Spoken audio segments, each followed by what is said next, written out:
صلوا علیہ وآلہ۔ صحیح بخاری حدیث نمبر 41۔ حضور اکرم صلی اللہ علیہ وآلہ وسلم نے ارشاد فرمایا کہ جب ایک بندہ مسلمان ہو جائے اور اس کا اسلام عمدہ ہو، یقین و خلوص کے ساتھ ہو، تو اللہ اس کے گناہ کو جو اس نے اس اسلام لانے سے پہلے کیا معاف فرما دیتا ہے، اور اب اس کے بعد کے لیے بدلہ شروع ہو جاتا ہے، یعنی ایک نیکی کے عوض 10 گناہ سے لے کر 700 گناہ تک ثواب، اور ایک برائی کا اسی برائی کے مطابق بدلہ دیا جاتا ہے، مگر یہ کہ اللہ تعالیٰ اس برائی سے بھی درگزر کرے اور اسے بھی معاف فرما دے، یہ بھی اس کے لیے آسان ہے۔ صحیح بخاری حدیث نمبر 42۔ رسول اللہ صلی اللہ علیہ وسلم نے فرمایا کہ تم میں سے کوئی شخص جب اپنے اسلام کو عمدہ بنا لے، یعنی نفاق اور ریا سے پاک کر لے، تو ہر نیک کام جو وہ کرتا ہے اس کے عوض 10 سے لے کر 700 گناہ تک نیکیاں لکھی جاتی ہیں، اور ہر برا کام جو کرتا ہے تو وہ اتنا ہی لکھا جاتا ہے جتنا کہ اس نے کیا ہے۔ صحیح بخاری حدیث نمبر 43۔ رسول اللہ صلی اللہ علیہ وسلم ایک دن حضرت عائشہ رضی اللہ تعالی عنہا کے پاس آئے۔ اس وقت ایک عورت حضرت عائشہ رضی اللہ تعالی عنہا کے پاس بیٹھی تھی۔ آپ صلی اللہ علیہ وسلم نے دریافت کیا، یہ کون ہے؟ عرض کیا، فلاں عورت، اور اس کی نماز کے اشتیاق اور پابندی کا ذکر کیا۔ آپ صلی اللہ علیہ وسلم نے فرمایا، ٹھہر جاؤ، سن لو کہ تم پر اتنا ہی عمل واجب ہے جتنے عمل کی تمہارے اندر طاقت ہے۔ اللہ کی قسم، ثواب دینے سے اللہ نہیں اکتاتا، مگر تم عمل کرتے کرتے اکتا جاؤ گے، اور اللہ کو دین کا وہی عمل زیادہ پسند ہے جس کی ہمیشہ پابندی کی جا سکے، اور انسان بغیر اکتائے اسے انجام دے۔ صحیح بخاری حدیث نمبر 44۔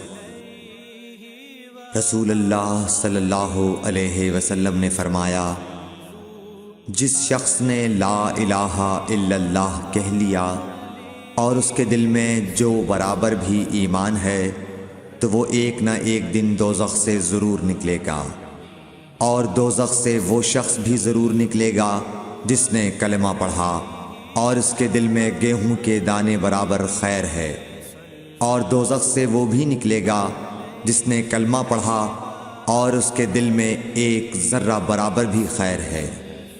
صحیح بخاری حدیث نمبر 45۔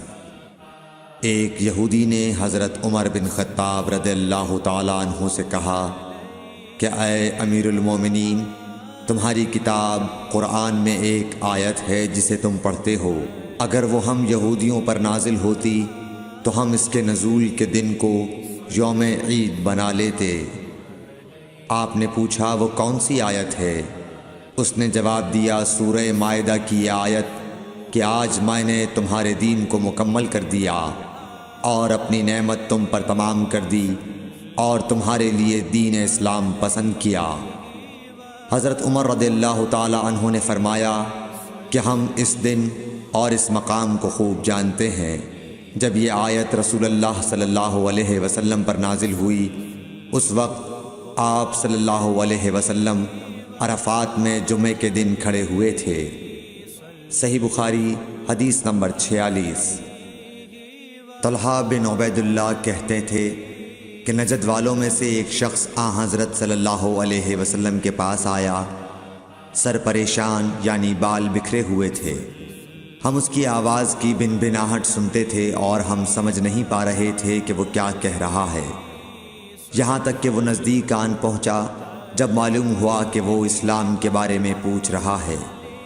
حضرت صلی اللہ علیہ وسلم نے فرمایا کہ اسلام دن رات میں 5 نمازیں پڑھنا ہے۔ اس نے کہا، بس اس کے سوا تو اور کوئی نماز مجھ پر نہیں۔ آپ نے فرمایا، نہیں، مگر تو نفل پڑھے تو اور بات ہے۔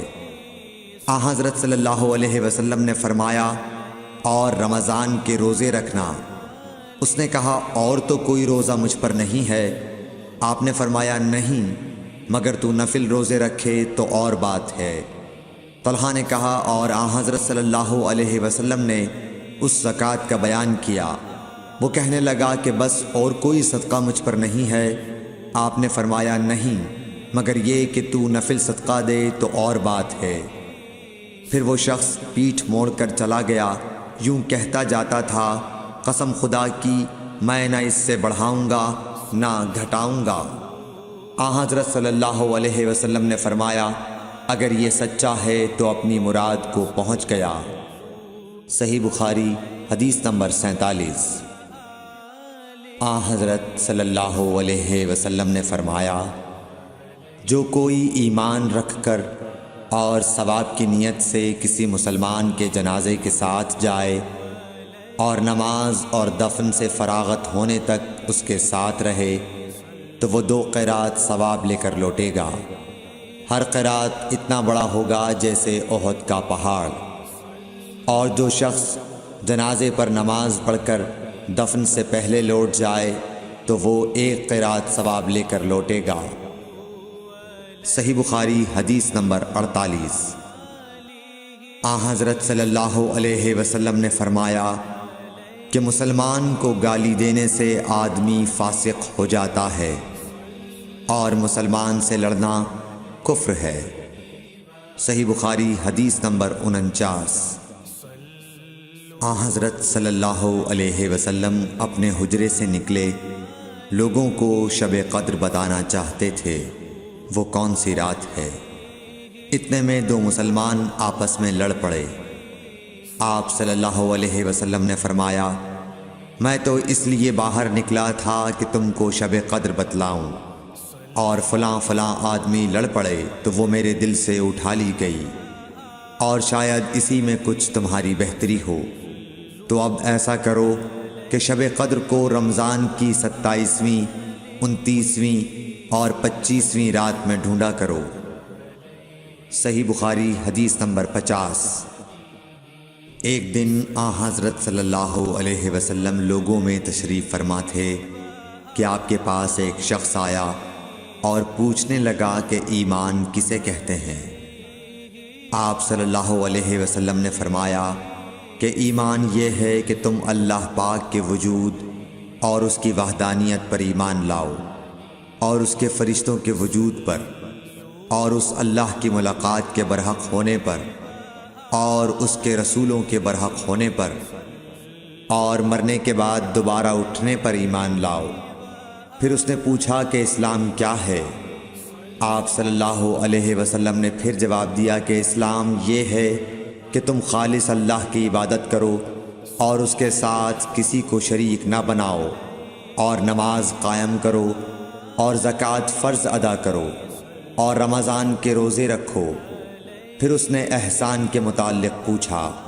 آپ صلی اللہ علیہ وسلم نے فرمایا احسان یہ ہے کہ تم اللہ کی عبادت اس طرح کرو گویا تم اسے دیکھ رہے ہو۔ اگر یہ درجہ نہ حاصل ہو تو پھر یہ تو سمجھو کہ وہ تم کو دیکھ رہا ہے۔ پھر اس نے پوچھا کہ قیامت کب آئے گی؟ آپ صلی اللہ علیہ وسلم نے فرمایا کہ اس کے بارے میں جواب دینے والا پوچھنے والے سے کچھ زیادہ نہیں جانتا، البتہ میں تمہیں اس کی نشانیاں بتلا سکتا ہوں۔ وہ یہ ہیں کہ جب لونڈی اپنے آقا کو جنے گی، اور جب سیاہ اونٹوں کے چرانے والے دیہاتی لوگ ترقی کرتے کرتے مکانات کی تعمیر میں ایک دوسرے سے بازی لے جانے کی کوشش کریں گے، یاد رکھو قیامت کا علم ان 5 چیزوں میں ہے جن کو اللہ کے سوا کوئی نہیں جانتا۔ پھر آپ صلی اللہ علیہ وسلم نے یہ آیت پڑھی کہ اللہ ہی کو قیامت کا علم ہے کہ وہ کب ہوگی۔ پھر وہ پوچھنے والا پیٹھ پھیر کر جانے لگا۔ آپ نے فرمایا کہ اسے واپس بلا کر لاؤ۔ لوگ دوڑ پڑے مگر وہ کہیں نظر نہیں آیا۔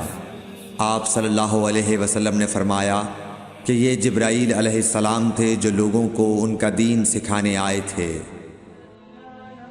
Thanks for watching. Don't forget to like, comment, share and subscribe to